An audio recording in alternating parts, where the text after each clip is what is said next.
The Lives of the Saints by Father Alban Butler. October 7th, St. Mark, Pope, A.D. 336. St. Mark was by birth a Roman and served God with such fervor among the clergy of that church that, advancing continually in severe humility and the knowledge and sense of his own weakness and imperfections, he strove every day to surpass himself in the fervor of his charity and zeal and in the exercise of all virtues.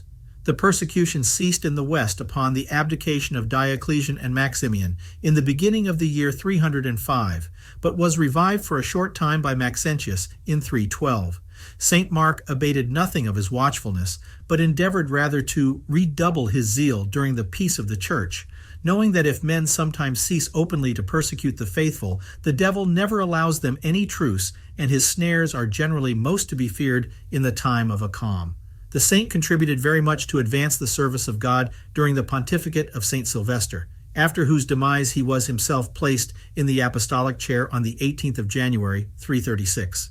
He held that dignity only 8 months and 20 days, dying on the 7th of October following.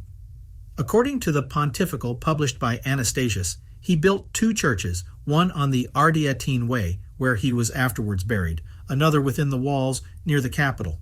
He was interred in the Ardeatine Way in the cemetery of Balbina, a holy martyr buried there. It was originally called of Praetextatus, probably from some illustrious person of that name, and was situate without the Ardeatine Gate, not far from the cemetery of Calixtus on the Appian Way.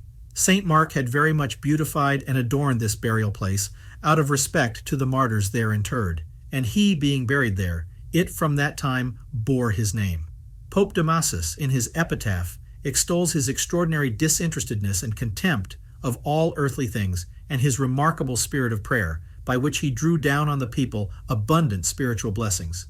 His name occurs in the Liberian Calendar, compiled soon after his death, and in all other martyrologies of the Western Church. A church bore his name in Home in the 5th century. His remains were translated into it by the order of Gregory VII.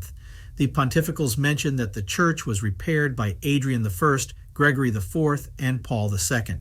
This last pope built near it a palace, which was the summer residence of the popes till Sixtus V preferred the Quirinal Hill, or Monte Cavallo.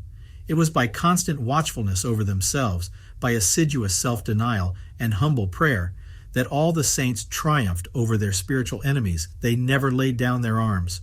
A Christian ought to be afraid of no enemy more than himself, whom he carries always about with him, and whom he is not able to flee from. He therefore never ceases to cry out to God, "Who will preserve me from falling through myself, not my own strength? Unless thou, O Lord, art my light and support, I watch in vain."